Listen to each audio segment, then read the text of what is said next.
Welcome to the inaugural episode of Things I Learned in my PhD So You Don't Have to Do One, a series where I talk to PhDs and soon-to-bes about the things that they learned in their PhD that either transformed them or traumatized them. Either way, you won't have to do one.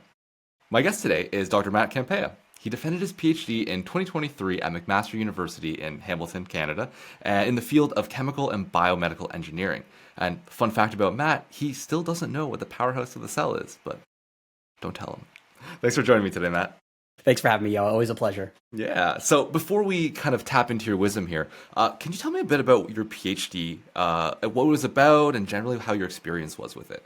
Yeah, so I think generally, in terms of experience, it was above average. I think I liked my PhD a little more than I think what a lot of the horror stories you'll hear online were. I had a really good professor, a really good PI, shout out Todd Hoare, a really good lab group.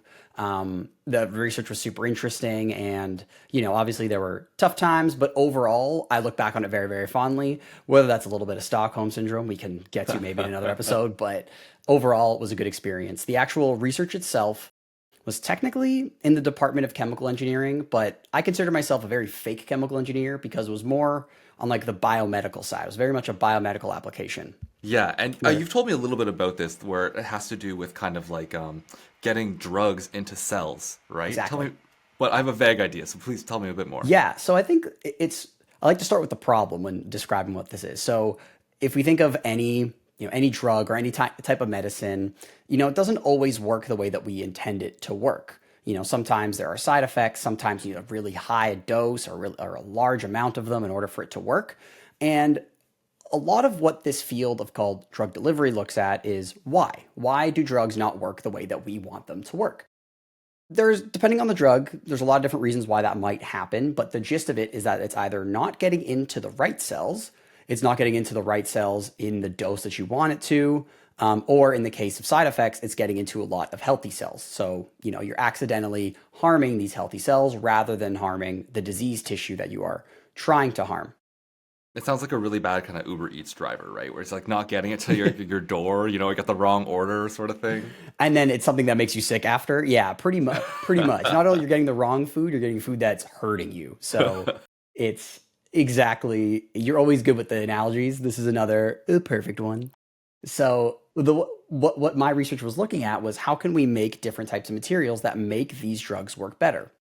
And there's a lot of research that goes into these things called nanoparticles. So what you might think they are a particle on the nanoscale. So think of the thickness of a the thickness of a human hair. It's about 100 to 1,000 times smaller than that, depending on 100 to 10,000 times smaller than that, depending on how small you make these nanoparticles.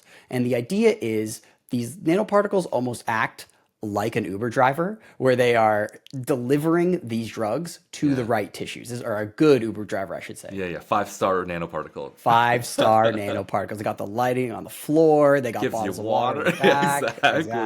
Exactly. They got all the snacks. Right. We were trying to make good Uber drivers because we're trying to make good Uber drivers out of the bad Uber drivers of traditional chemotherapies and other types of medicines. Yeah, okay. That makes a lot of sense. And also something that like sounds incredibly valuable because I remember I watched a video of yours, and quick plug for you, at Matty C PhD. He's got a fantastic Instagram channel and TikTok, and you're on YouTube as well. But I remember watching a video of yours, and it was saying that traditionally when you look at those kind of chemotherapies and how effectively they kind of get into the target cell they're supposed to, they're not very good. Exactly.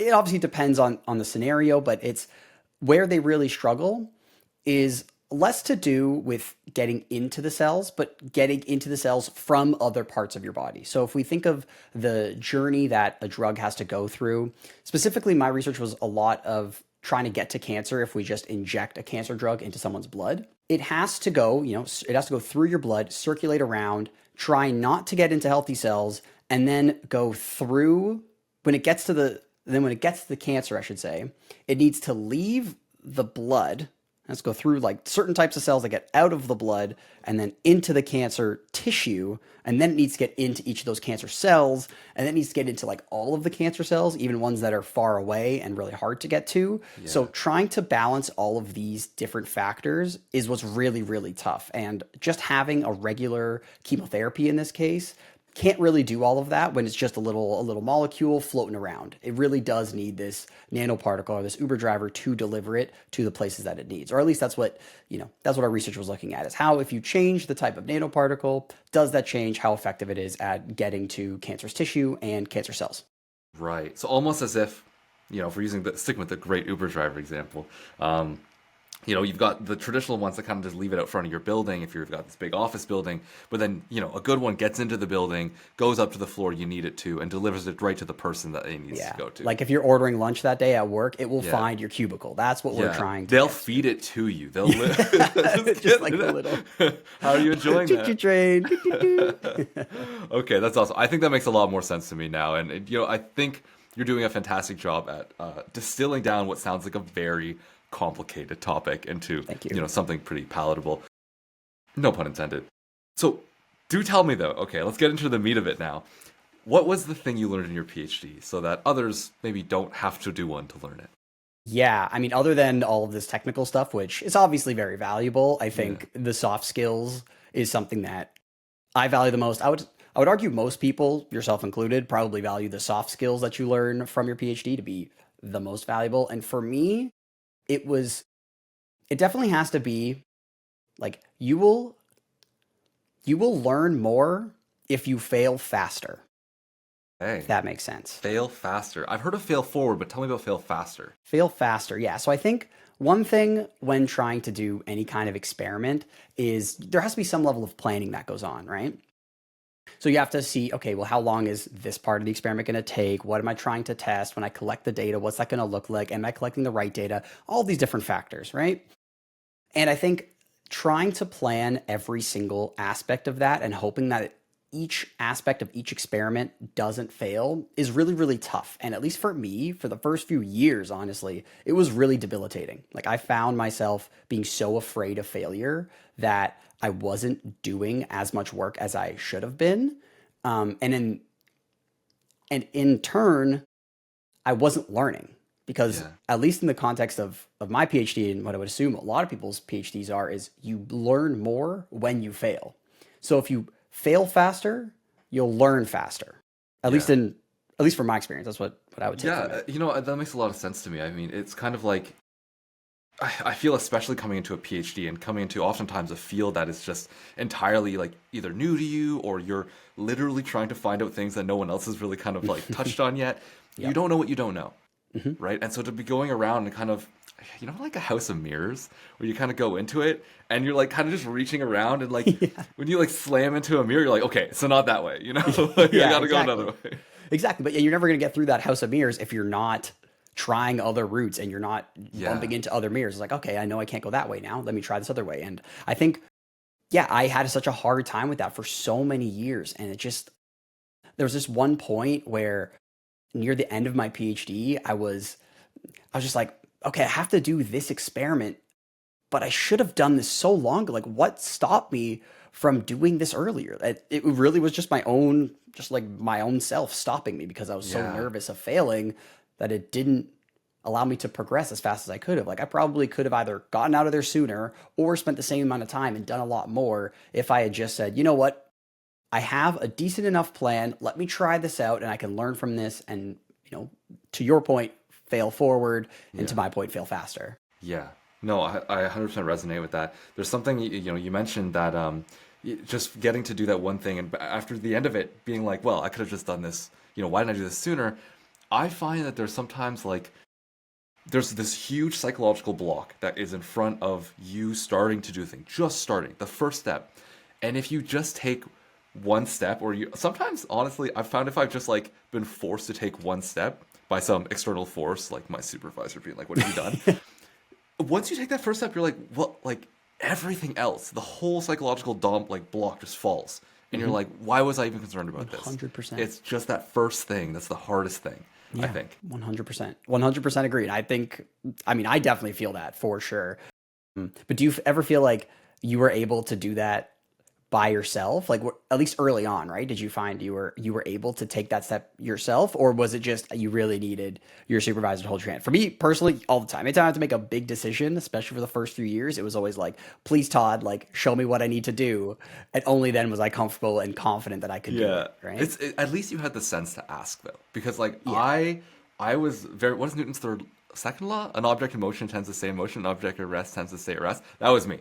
I was like object at rest. I was like no one noticed me, maybe I won't. And you talk about like waiting for years. I remember there was one semester where I had the opportunity to teach a course, and it was like pretty important. It was like I think maybe the beginning of my like fourth year.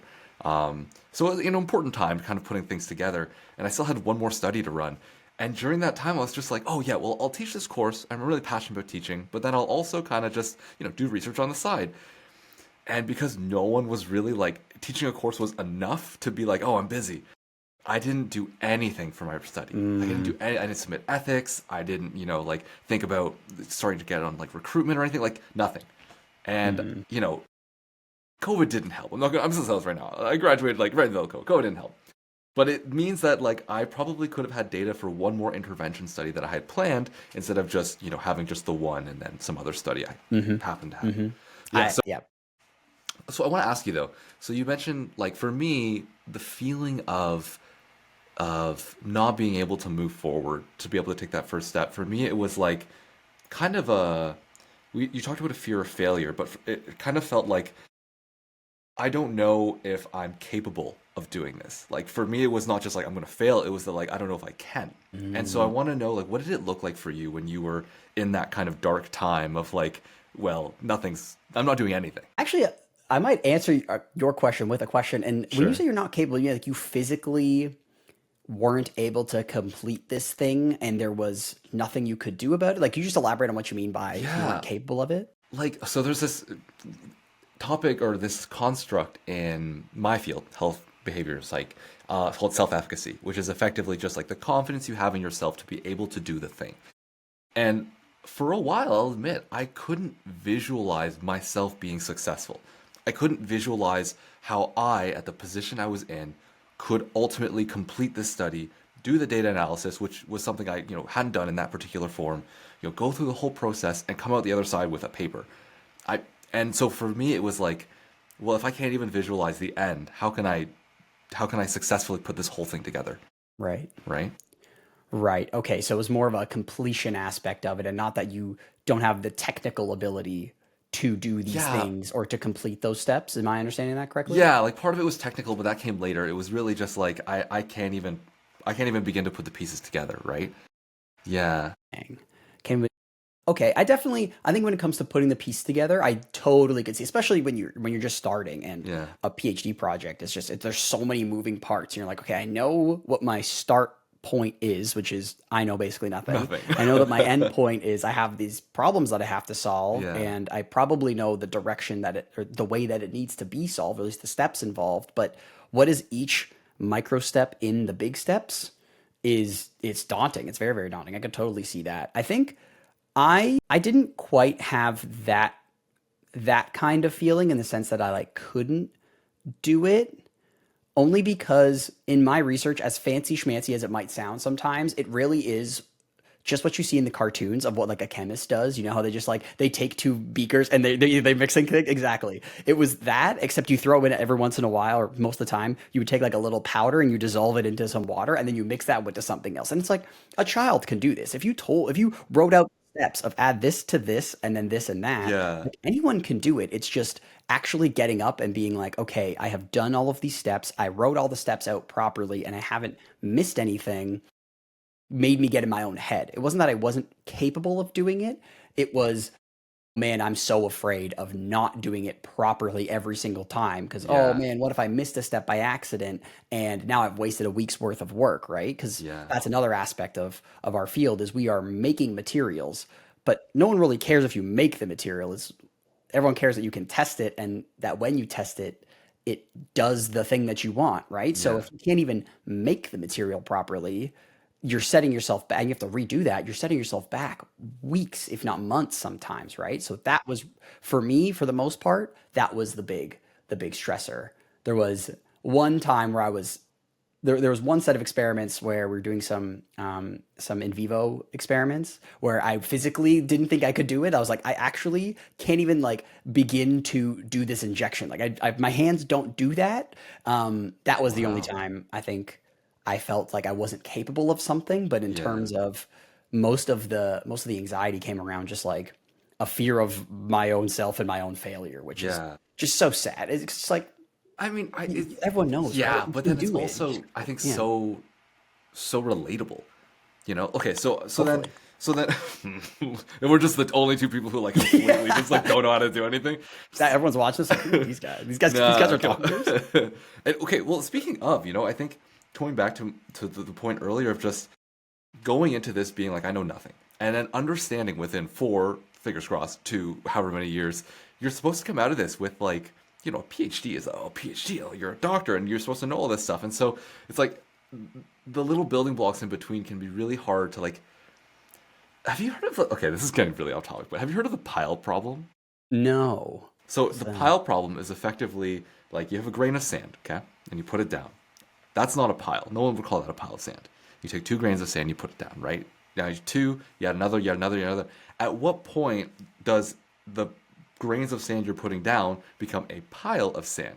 Because no Mm, individual grain is going to turn that thing into a pile, but certainly if someone were to look at it and be like, oh, that's a pile, right?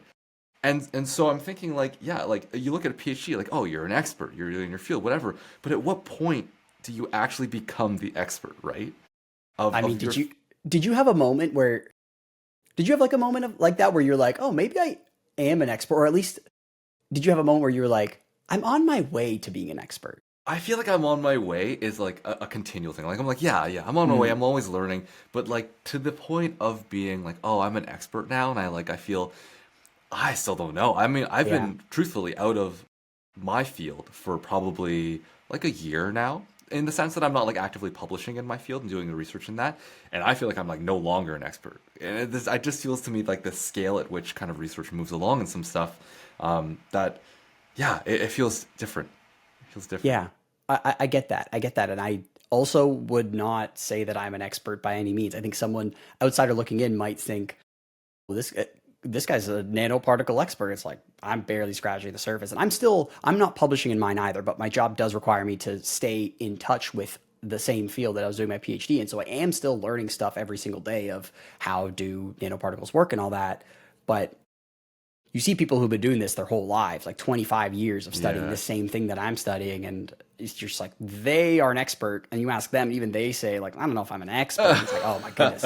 So I do think that there are moments where you're like, you know what, I'm not an expert, but I'm comfortable with a Yeah. lot of the nuance that I Yes. wasn't able to before. And I think for me, it really came down to my comprehensive exam, which I don't know if what yours look like. I know every PhD kind of has a version of it, or some do, most do. Mine was just like you have a month, don't go into the lab. We're going to give you a random topic, and you need to do a lit review and come up with your own project, and you design a project.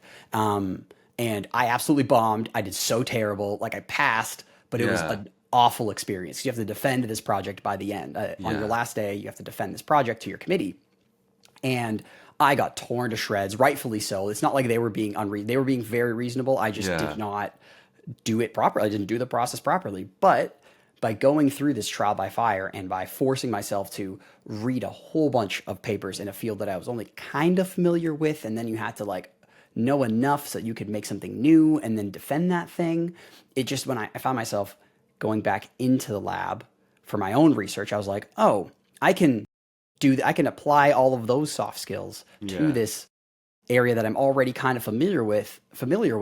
Oh wow, this research is moving by a lot faster. And I think that was really for me like a point of I'm not an expert, but I feel like my knowledge has accelerated a lot. And Yes. part of that, if we're bringing it back to the original conversation, was through almost failing this exam. In Yeah. For me, it felt like a fail. Like I walked out of that. It was virtual because it's during COVID, but Yeah. it was like I walked out of that defense, that like comprehensive exam defense, And I was like, I'm gonna have to do this again. Like I'm going to fail for sure. And then when I came back to my seat, they gave me a little Yeah. break. Then when I came back to my seat, they said that I passed. But for me, it felt like a failure because Yeah. I did not live up to the expectation that I set for myself and that they set for me as well. And but it was because of that where I was like, all right, I gotta kick into gear and have to use all of this that I have learned and apply it in a new way. And Yeah. yeah, So would you it really say helped that that things. was kind of the inflection point for you? Like going back to the lesson of, Definitely. yeah, okay. Okay. Definitely. That was the first inflection point. I think the second inflection point came a little bit later, like maybe in the last year of my PhD or so, Yeah. when I was like, oh gosh, I have a lot more that I still need to do and I should have done this way earlier. But it's like I am so determined to get Yeah. out of here that I'm just gonna go. I'm just gonna Yeah. head down, no one talk to me, let me finish my stuff. Yeah. Which is also not true because I'm a gossip girl in the lab. But anyways, the first inflection point was definitely this comprehensive exam where I like almost failed and emotionally it felt like a failure. That really kickstarted the okay, you know what? I just have to do stuff. I have to be confident in myself that I can complete this thing if I just add one grain of sand at a time. Yeah, and just like I relate so hard to like panic being such a prime motivator. Like you Yes. really can't fabricate panic. You really You can't. really Like that can't. primal, like, Yeah. oh my God. Yeah, and I Yeah. think that's something that binds most PhDs. I think when you Yeah. just think of really good PhD, they're like, oh, they're just always on and they're always knowing what they're doing, and Yeah. that's like a special breed. But I think a lot of us are I just, think behind the scenes everyone has the same thing though. Everyone feels the same way, yeah, you you're know? right. They've got to be. They've They've gotta got to be, be. right? It's Yeah, it's part of the part of the process. yeah, yeah.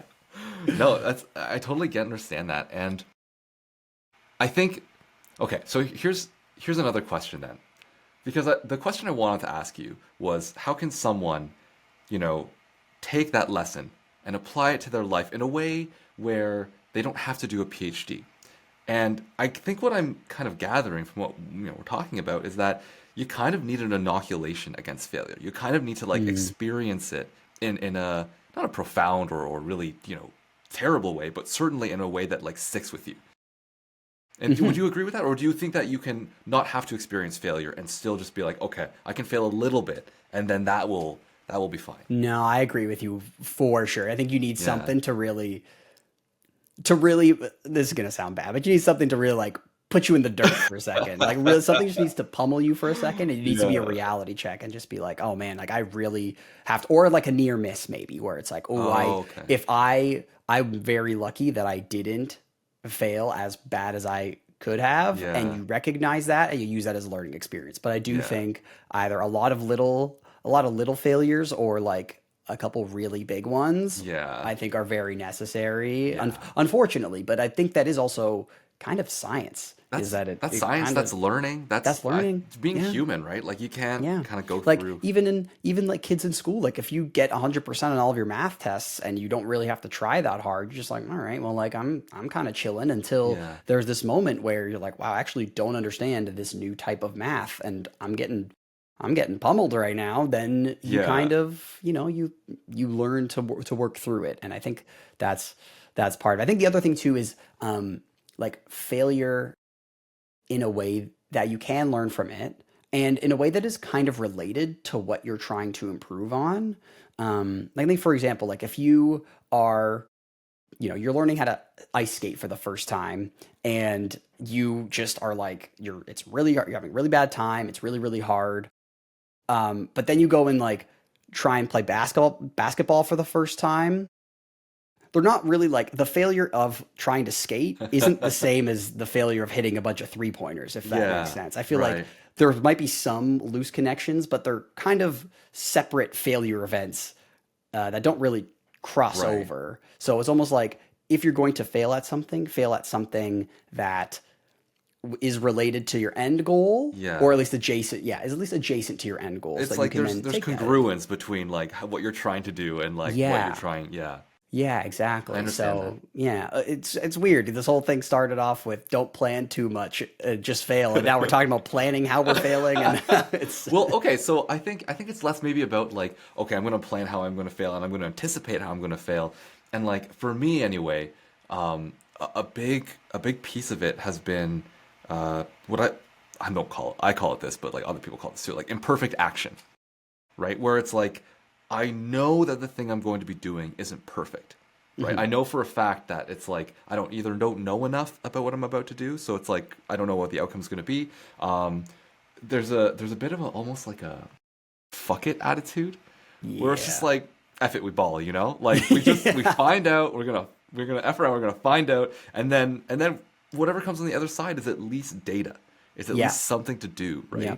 right? And also that can kind of like address that momentum piece, I think, which is so difficult for me. I heard somewhere a number of years ago that laziness is kind of gets a bad rap, or like procrastination kind of gets a bad rap, because I think our idea of procrastination often revolves around this idea of laziness, right? Like, oh well, they're slacking off, or they're lazy, or they're somehow like morally, bereft, and like I don't think that that's true, because I think a big part of procrastination comes from this idea of perfectionism.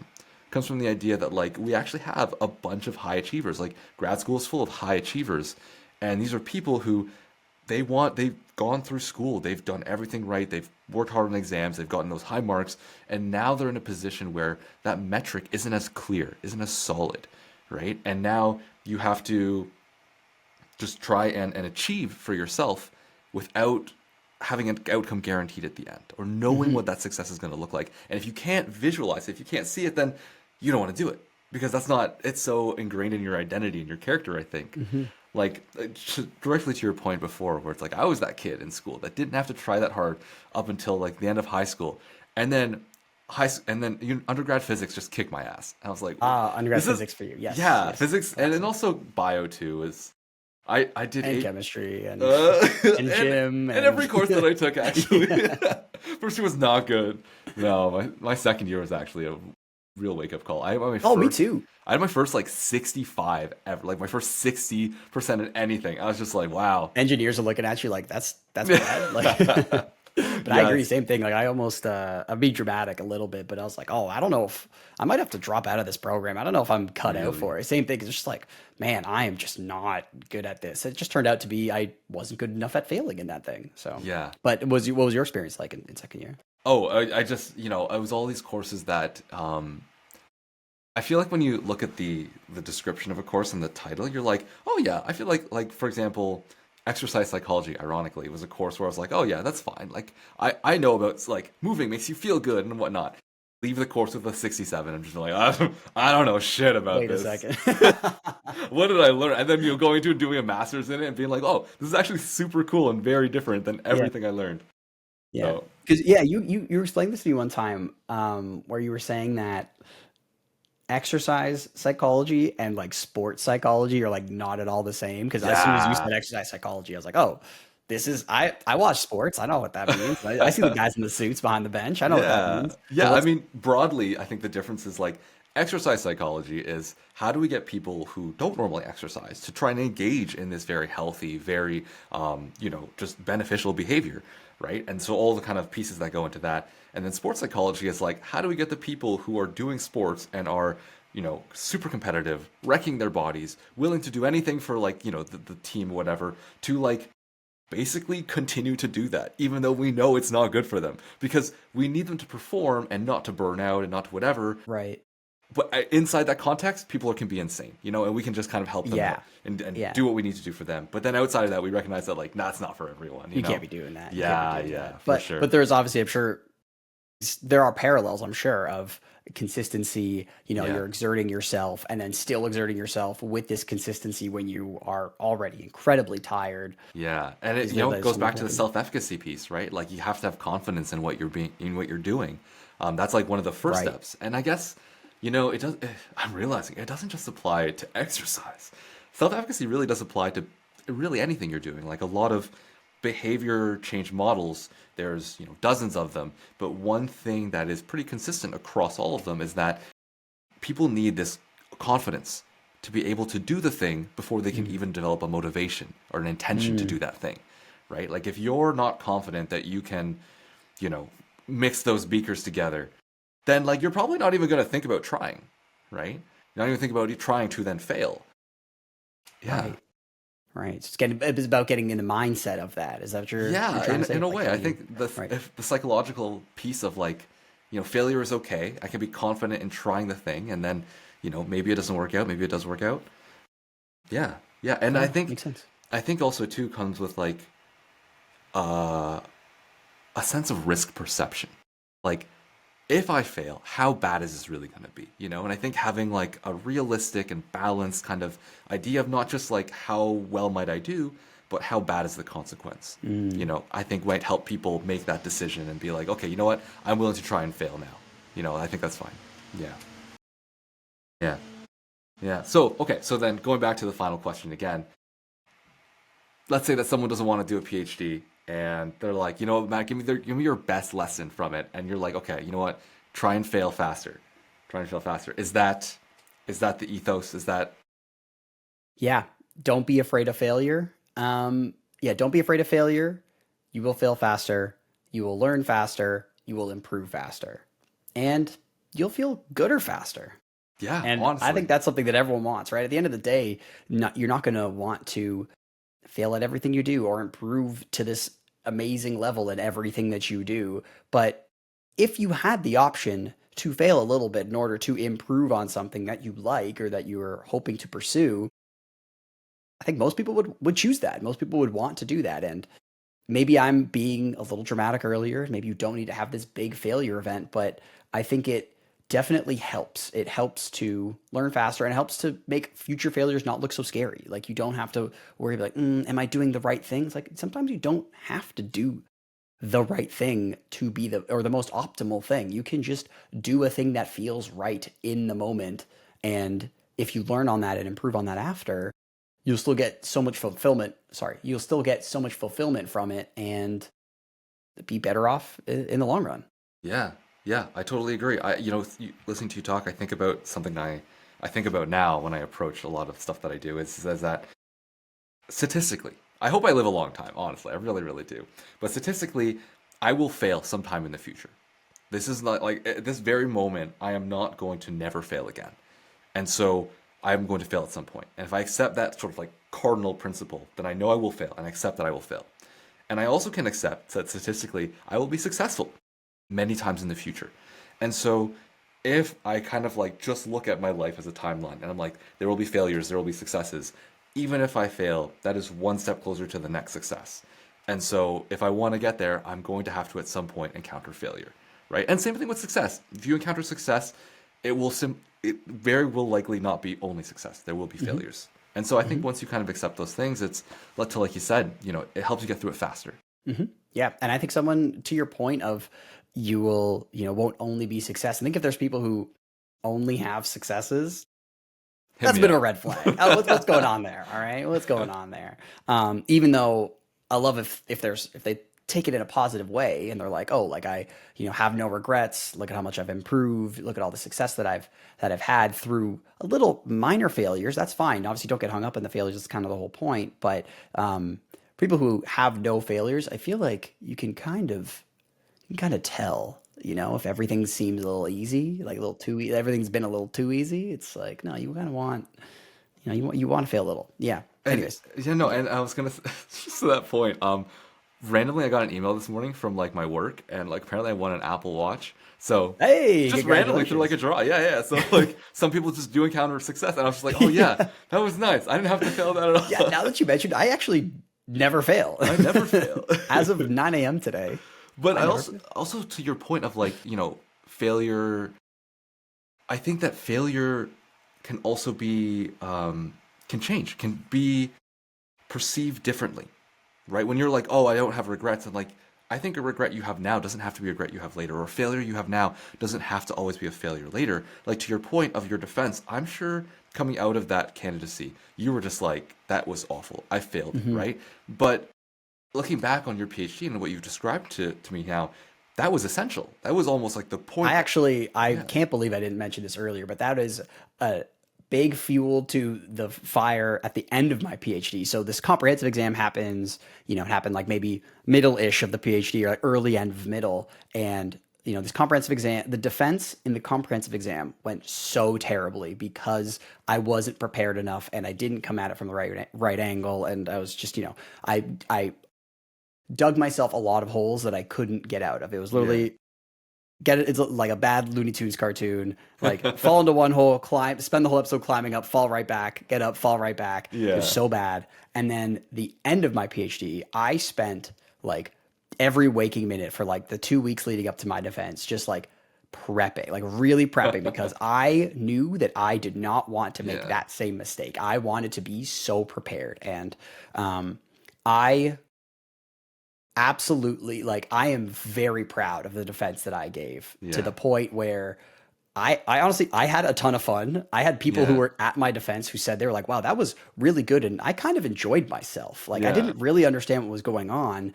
but they enjoyed themselves. And it ended up that I got like a passed with distinction, or whatever that process is called, Oh, for the okay. defense. Yeah. As in, even like all the all the people on the committee were like, oh, this was like a really good defense. Yeah. And it only would have ever happened. That only Yeah. would have ever happened if because I failed in that first iteration of that comprehensive exam defense. If that didn't happen, I would have probably had a very mediocre defense. It would have been like, oh, thank God this is done. But Yeah. instead, I walked away on like the last day of my Yeah. PhD.